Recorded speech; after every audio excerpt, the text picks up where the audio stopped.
할렐루야. 하나님 앞에 나와 전심을 다 예배하는 우리 모든 성도님들 위해 하나님의 크신 은총이 함께하길 기원합니다.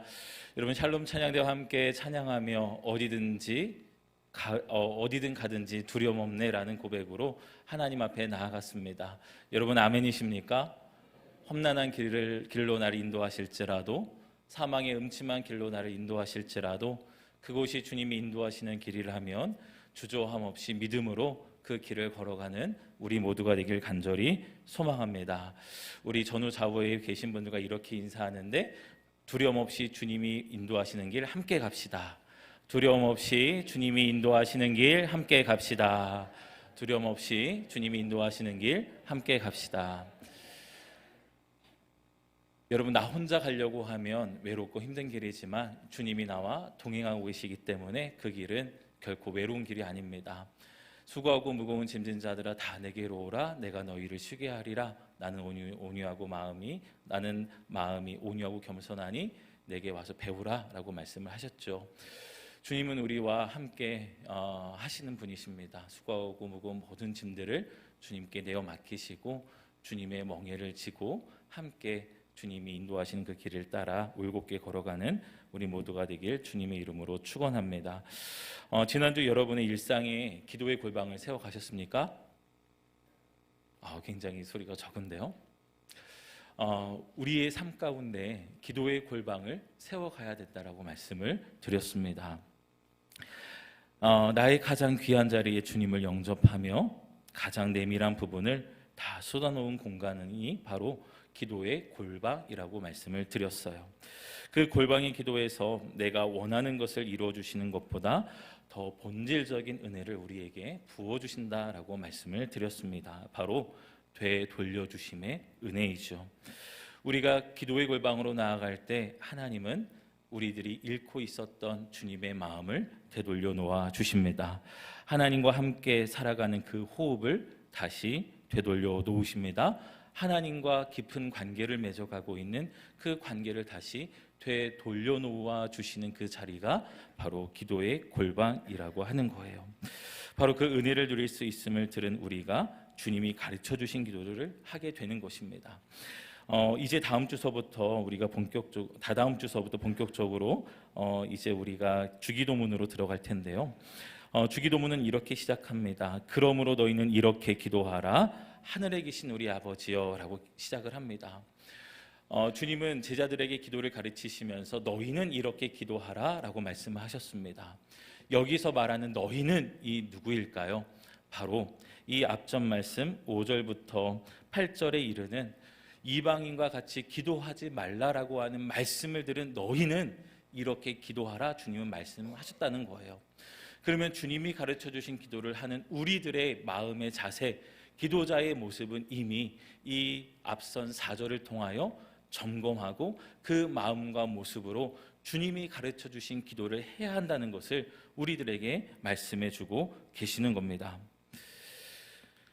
저와 여러분들의 그 기도가 바로 이렇게 주님이 가르쳐 주신 올곧은 바른 기도자의 모습으로 주님이 가르쳐 주신 기도를 하는 하나님의 사람들이 되길 간절히 소망합니다. 오늘은 기도를 위한 삶의 점검 세 번째 시간으로 기도에 대한 우리의 고정관념에 대해 한번 점검해 보도록 하겠습니다.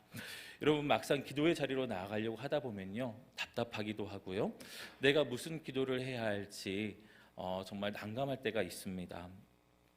기도의 중요성은 머리로는 알지만요, 무릎을 꿇는 순간서부터 밀려오는 어떤 의무감과 책임감 때문에 어떻게 보면 그 기도의 자리에서는 내 마음이 불편할 때가 있어요. 이런 거죠.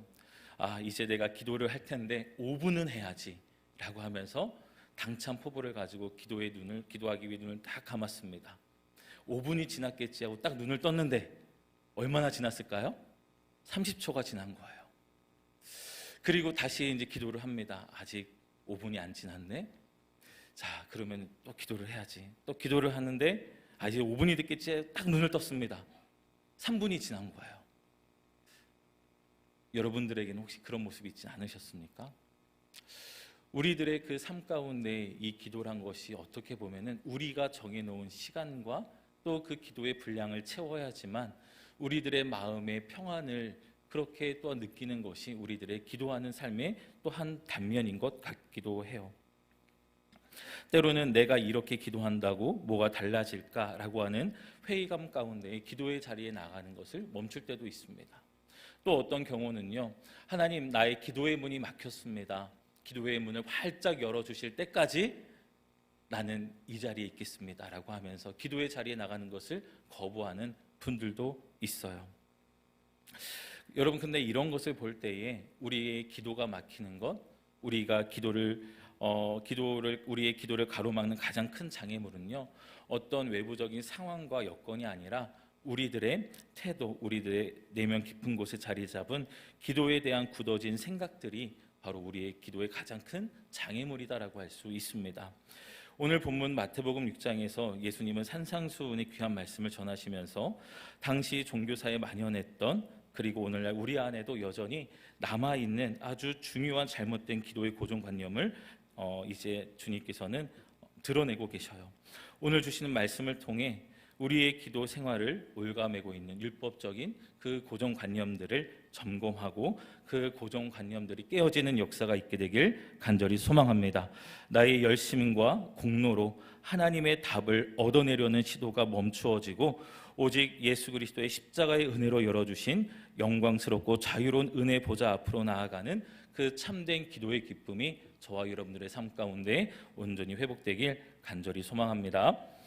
첫 번째로 우리가 깨뜨려야 할 기도에 대한 고정관념이 있어요. 바로 정성을 다해 말을 많이 해야지만 하나님이 들으신다라고 하는 생각입니다.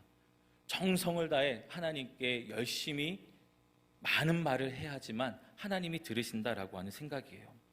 우리는 은연중에 내가 기도를 이만큼 길게 하고 이토록 정성을 바쳐서 많은 말을 해야지만 하나님이 나의 기도에 감동하여 나에게 응답을 주실 거야 라고 하는 생각이 자리 잡고 있다는 것이죠. 즉 기도의 응답 여부를 하나님의 은혜가 아닌 나의 기도의 분량과 나의 공로에 두는 그런 오류를 범하고 있는 것입니다. 또 이렇게 오해하시는 분들도 있어요. 예수님도 기도의 시간 길게 할 필요가 없다고 하셨어. 해야 할 말만 딱 하고 일어나면 되는 거야. 기도의 시간은 길게 할 필요도 없고 많은 말을 할 필요도 없다고 하니까 기도의 시간은 짧으면 짧을수록 좋아 라고 하면서 기도의 시간을 굉장히 줄여가는 분들도 있습니다. 여러분, 어느 게 옳을까요? 하나님이 기도의 시간이 짧은 거를 원하실까요? 한번 이렇게 생각을 해볼게요. 우리는 기도를 하나님과 우리 사이에 대화라고 이야기를 합니다. 그렇다고 한다면 여러분의 자녀가 아니면 여러분의 남편이 아내가 대화를 하다가 할 말만 딱 하고 딱 5초 만에 자리에서 딱 일어났다고 한번 가정을 한번 해볼게요. 여러분의 마음 어떠시겠습니까? 굉장히 속쓰리시죠. 화가 나실 거예요. 왜 자기 말만 하고 일어서? 라고 할 겁니다.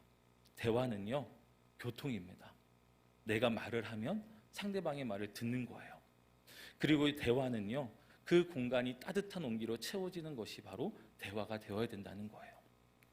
그래야 상대방의 음성을 들을 수 있고 그 마음에 나의 생각이 닿을 수 있다라고 하는 것이죠. 하나님의 음성을 들은 사무엘의 이야기를 보면요, 참 귀한 장면이 나옵니다. 사무엘상 3장 3절 말씀을 함께 보도록 할 텐데요. 사무엘상 3장 3절 말씀을 같이 함께 읽겠습니다. 하나님의 등불은 아직 꺼지지 아니하였으며 사무엘은 하나님의 궤에 있는 여호와의 전 안에 누웠더니. 아멘. 이 이후에 바로 나오는 4절의 말씀은 여호와 하나님이 사무엘을 불러 이르시되 사무엘아 사무엘아 라고 하는 그 음성으로 사무엘을 일으켜 세우시는 장면이 이어집니다. 사무엘이 하나님의 음성으로 바로 알아들었을까요? 아니죠. 엘리 제사장에게 다가갑니다. 근데 엘리 제사장이 그것이 하나님의 음성인지를 3번 내에 이르러서야 이제 분별하여 사무엘에게 알려주게 되죠. 자, 그런데 중요한 것은요, 하나님의 등불은 아직 꺼지지 아니하였으며 사무엘이 어디에 있습니까? 하나님의 궤에 있는 여호와의 전 안에 누워있더니. 그런데 이때 사무엘의 그 상황에 대해서 성경은 어떻게 증언하냐면 3장 7절 말씀 같이 볼게요. 3장 7절 말씀입니다. 시작. 사무엘이 아직 여호와를 알지 못하고 여호와의 말씀도 아직 그에게 나타나지 아니한 때라. 아멘. 여러분, 이것이 이해가 되십니까? 우리는 하나님의 음성을 똑똑히 들으려면요, 하나님을 깊이 알아야만 되고요, 또 하나님의 음성을 들으려면 여호와의 말씀이 나의 삶 가운데 임하여야지만 하나님의 음성을 또렷이 들을 수 있다라고 우리는 생각하곤 합니다. 그런데 여러분, 사무엘이 그 음성을 들었나요? 못 들었나요? 그 음성을 들었습니다. 그리고 하나님은 엘리 제사장을 통해 그 음성을 분별할 수 있는 시간을 허락하시죠.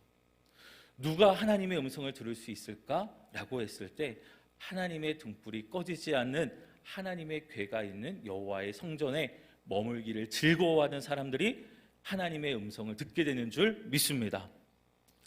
그것을 우리가 놓치게 되면요, 하나님의 음성을 듣지 못하고 살아가는 거예요. 여러분들에게 묻습니다. 여러분은 하나님의 등불이 꺼지지 않는 하나님의 임재가 있는 거룩한 땅에 서 계십니까? 아니면 엘리 제사장처럼 침소로 들어와 누워 잠자고 계시는지요?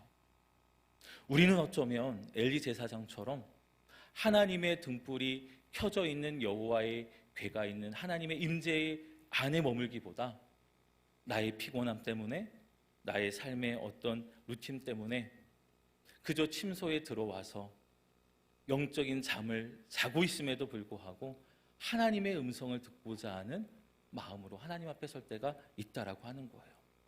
여전히 잠들어 있으면서도 하나님의 음성을 듣고자 한다는 거죠. 여러분, 잠에서 깨어나시길 바랍니다. 하나님의 등불이 꺼지지 않는 하나님의 임재가 머무는 궤 옆으로 나오셔서 머물시는 하나님의 백성들이 되시길 바라요. 그 사람에게 하나님은 음성을 들려주십니다.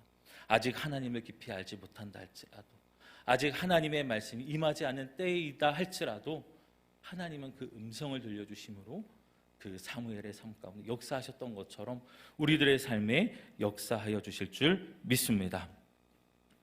그렇게 하나님께서는요, 우리와 깊이 만나길 원하시고 그 기도의 시간이 하나님 안에 머무는 시간이 되길 원하신다라고 하는 거예요.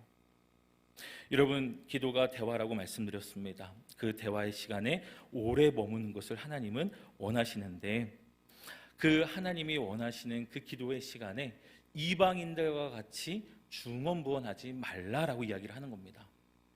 하나님을 아버지로 고백하는 사람들, 이방인들처럼 중언부언하며 내가 원하는 것, 나의 욕심을 채우기에 내가 바라는 것들을 관철시키기 위해 하나님을 이용하지 말라라고 주님 오늘 말씀하고 계시는 거예요.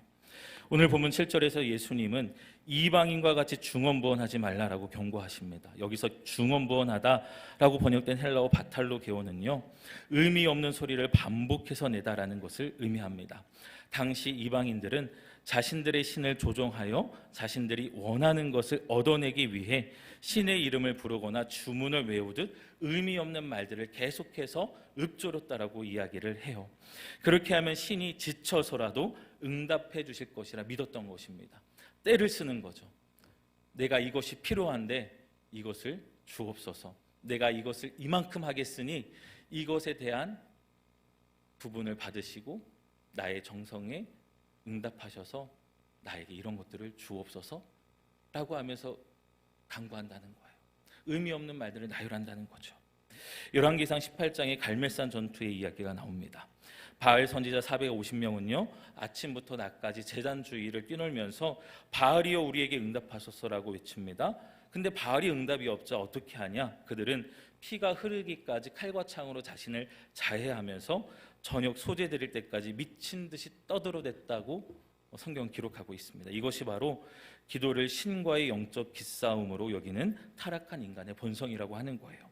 내가 원하는 것을 얻어내기 위해 어떻게 해서든지 나의 뜻을 관철시키려고 하는 몸부림을 친다라고 하는 것이죠. 말을 많이 하여야 들으실 줄 생각하는 이 고정관념은요 결국 하나님을 향한 깊은 불신이 자리 잡고 있다라고 하는 거예요. 그렇다면 엘리야의 기도는 어땠을까요? 그가 제단 앞에 나아가 드린 기도는요 원어로 보면 불과 60여 단어밖에 되지 않았습니다. 아주 짧은 기도였어요. 아브라함과 이삭과 이스라엘 하나님 여호와여, 주는 하나님이신 것과 내가 주의 종인 것을 알게 하옵소서라며 기도를 시작을 합니다.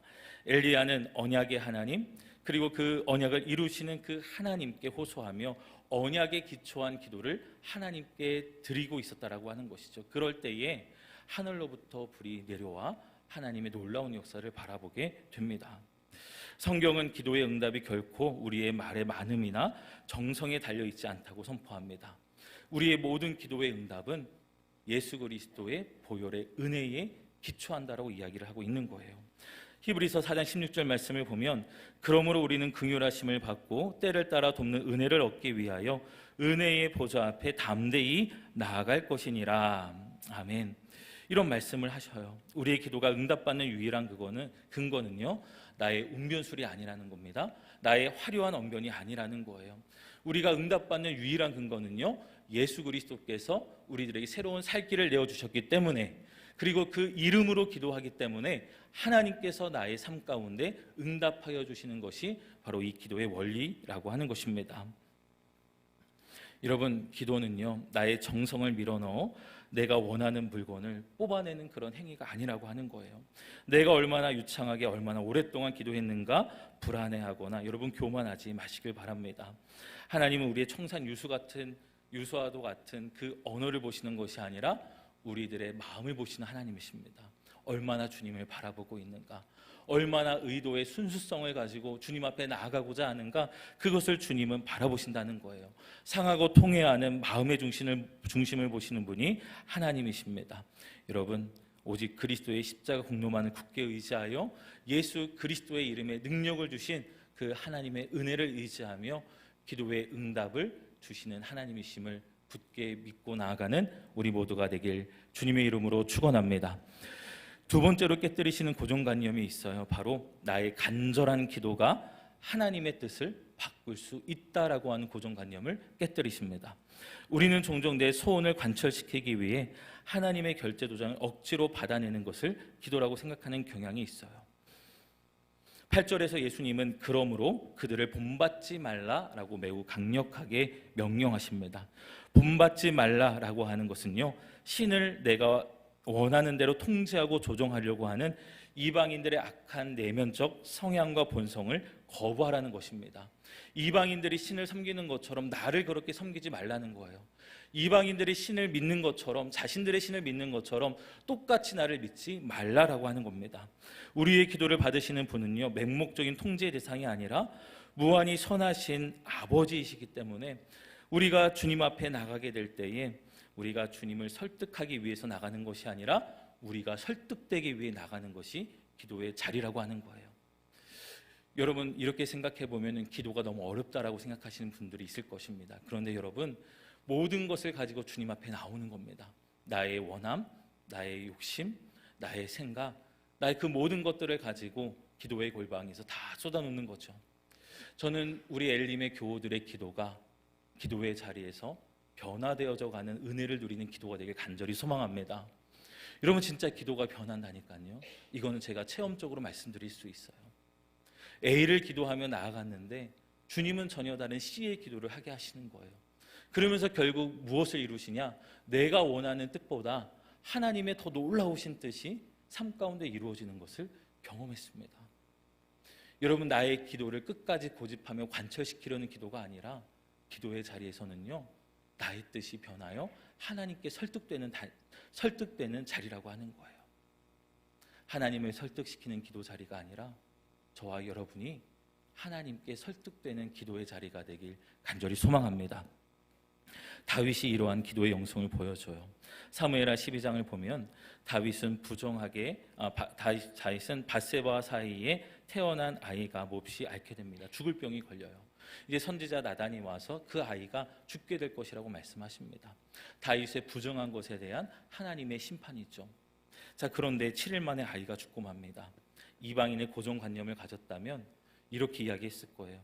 하나님, 내가 이렇게까지 금식하며 정성을 다 바쳤는데 내가 얼마나 잘못했기에 나의 사랑하는 아들을 7일 만에 데려가십니까? 이거 너무하신 것 아닙니까? 어떻게 하나님이 나에게 이러실 수 있습니까? 라면서 반항하며 따지며 어떻게 해서든지 하나님의 뜻을 돌리고자 애썼을 거예요. 그런데 말씀을 보면 다윗은 아이가 죽었다는 소식을 듣자마자 즉시 땅에서 일어나 몸을 씻고 기름을 바르고 여호와의 전에 들어가 하나님의 등불이 켜진 그곳에 들어가 하나님께 경배합니다. 나의 뜻이 하나님 앞에 꺾였음을 인정하며 자복하는 것이죠. 여러분, 기도라고 하는 한자어를 한번 보도록 하겠습니다. 기도라고 하는 한자어를 보면요, 한번 띄워주세요. 보일 기자가 보일 시자에 도끼 근자를 합쳐진 단어가 이제 기자고요. 도자는 보일 시자에 목숨 숫자가 붙여진 단어입니다. 자, 그러면 이렇게 설명할 수 있을 것 같아요. 기도는요, 뭐를 들고 서 있는 거예요? 도끼를 들고 서 있는 겁니다. 근데 도끼를 들고 목숨을 걸고 신 앞에 서는 행위가, 하나님 앞에 서는 것이 바로 기도라고 하는 거예요. 자, 그런데 여기서 서울대 종교학을 가르치는 배철원 교수는 이렇게 이야기를 합니다. 기도는 도끼를 들고 서 있는 행위인데, 이 도끼를 들고 신을 향해 서 있다고 한다면 이것은 기복적인 기도가 됩니다 라고 이야기를 하는 거예요. 내가 원하는 것을 얻기 위해 하나님을 협박하는 기도가 된다는 거죠. 자, 그런데 그 기도를 들고 누구를 향해요? 나를 향하여 나의 뜻과 나의 생각과 나의 마음을 찍어 내려가며 누구의 뜻에 맞춰가는 겁니까? 하나님의 뜻에 맞춰가는 것이 바로 기도의 자리라고 하는 거예요. 여러분, 우리의 기도가 나의 뜻과 나의 생각과 마음을 관철시키려는 것이 아니라 나의 생각과 나의 마음보다 더 넓으신 하나님의 은혜를 담는 기도의 자리가 되길 간절히 소망합니다. 그 뜻에 맞춰가는 기도의 자리가 되길 원해요.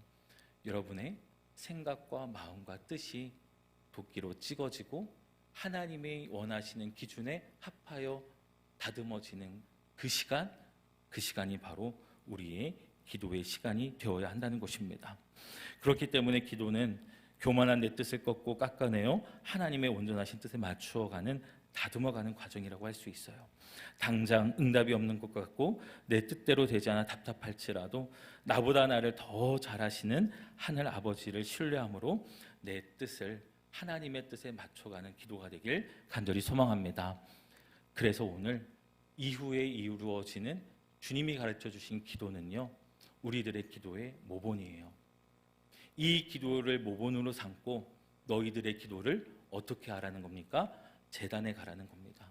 너희들에게 도끼를 주었으니 이 기도문을 뼈대로 삼아 너희의 기도가 하나님이 뜻하시는 기도로 다듬어져 갈 수 있도록 그 도끼를 들고 열심히 너희 기도의 생활을 다듬어가라, 주님은 말씀하시는 겁니다. 저와 여러분의 기도가 주님이 가르쳐 주신 기도를 뼈대로 삼아, 기준으로 삼아 하나님의 뜻에 합한 기도로 세워져 가게 되길 주님의 이름으로 축원합니다. 자, 세 번째로 우리가 점검해야 할 마지막 고정관념은요, 하나님이 내 형편을 다 아신다면 굳이 입 아프게 매일 기도할 필요가 있을까라고 하는 고정관념입니다. 이런 기도에 대한 생각은요, 운명론이나 체념으로 받아들이는 태도라고 할 수 있어요. 오늘 8절 하반절 말씀을 보면 이렇게 말씀합니다.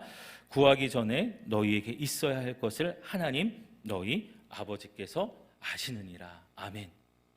저는 어렸을 때 이 말씀을 딱 보고 나서 이렇게 기도를 드린 적이 있습니다.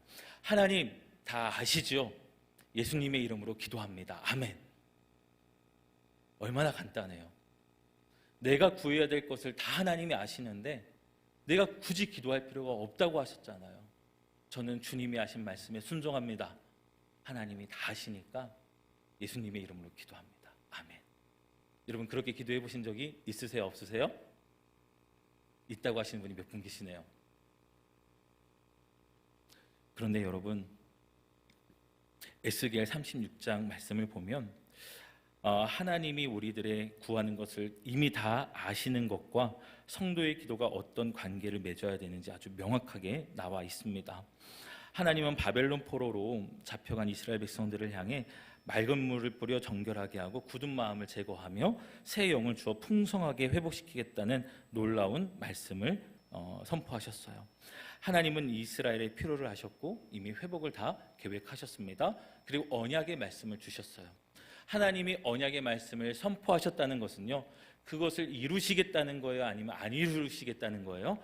이루시겠다는 겁니다. 자, 그런데 한 가지 더 여쭤볼게요. 하나님께서 그 회복의 역사를 이루시겠다고 언약을 주셨으니 기도를 계속해야 될까요? 기도를 하지 않아도 될까요? 주님은 기도를 하라라고 말씀하십니다. 우리 에스겔서 36장 37절 말씀을 함께 읽겠습니다. 에스겔서 36장 37절 말씀입니다. 시작.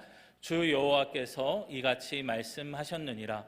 그래도 이스라엘 족속이 이같이 자기들에게 이루어 주기를 내게 구하여야 할지라. 내가 그들의 수요를 양떼같이 많아지게 하되. 아멘. 그래도 이스라엘의 족속이 이같이 자기들에게 이루어 주시기를 하나님께 뭐하라고요? 구하여야 한다라고 주님은 말씀하시는 거예요. 이미 주신다고 약속하셨는데, 회복시켜 주시겠다고 약속하셨는데 계속해서 기도하라고 주님은 말씀하시는 겁니다. 왜일까요? 하나님은 우리와 관계를 맺어가기를 원하신다는 거예요. 한번 딱 이야기하고 뒤돌아서서 아무런 대화 없이 살아가는 자녀들이 아니라 계속해서 나와 관계를 맺고 이야기하면서 대화하고 그 관계를 지속해 가는 가운데 하나님께서 이루어 주시는 것들을 맛보아 알고 누리는 삶을 하나님은 원하신다라고 하는 것입니다. 하나님은 자녀인 우리가 기도를 통해 하나님의 마음에 합하기를 원하시고요, 그분의 거룩한 뜻과 역사에 동참하기를 원하신다라고 하는 거예요. 여러분, 우리가 기도를 하는 목적과 또한 기도를 할 때 누리는 은혜가 있습니다. 우리 빌립보서 4장 6절부터 7절의 말씀을 제가 읽어드릴게요. 아무것도 염려하지 말고 다만 모든 일에 기도와 간구로 너희 구할 것을 감사함으로 하나님께 아뢰라. 그리하면 모든 지각에 뛰어난 하나님의 평강이 그리스도 예수 안에서 너희 마음과 생각을 지키시리라. 아멘. 여러분, 정말 아멘이십니까? 제가 이렇게 말씀을 드리면 아마 생각이 살짝 달라지실 수도 있을 것 같아요. 뭐냐 하면 6절 말씀에 보면 아무것도 염려하지 말고 다만 모든 일에 기도와 간구로 감사함으로 하나님께 아뢰라. 그리하면 너희가 구한 모든 것을 다 하나님이 이루어 주실 것이다 라고 하면 우리가 아멘 하겠죠. 그런데 오늘 말씀은요, 우리의 생각에 망치를 꽝 때리시는 거예요. 너희가 구하는 모든 일을 다 100% 응답하시겠다라고가 뒤에 나오는 것이 아니라 7절 말씀, 그리하면 모든 지각에 뛰어난 하나님의 평강이 그리스도 예수 안에서 너희의 무엇과 무엇을 지키시리라? 마음과 생각을 지키시리라. 할렐루야.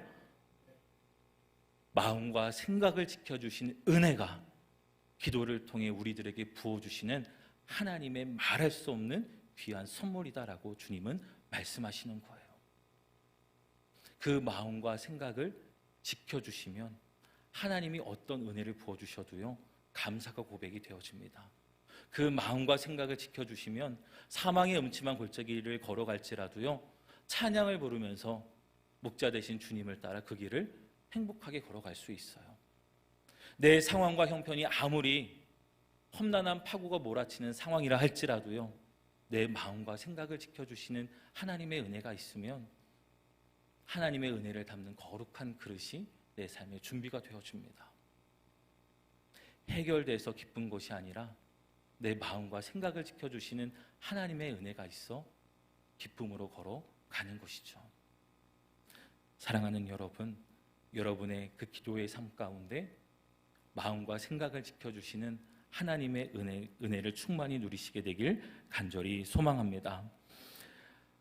다 아시는 하나님 앞에 나아가 기도하게 될 때에 우리들의 마음과 생각을 지켜주시는 그 하나님의 놀라운 선물을 받고 누리면서 저와 여러분들의 그 거룩하게 다듬어진 마음과 생각이 지켜지고, 그 거룩한 마음과 생각에 하나님이 주시는 그 은혜를 듬뿍 받아 감사와 영광으로 되돌려 드릴 수 있는 저와 여러분들의 삶이 되길 주님의 이름으로 축원합니다. 말씀을 정리합니다. 기도는요, 하나님의 마음을 조종하고 내가 원하는 것을 얻어내는 것이 아니라는 거예요. 나의 생각과 뜻을 무조건 관철시키려는 영적인 고집도 아닙니다.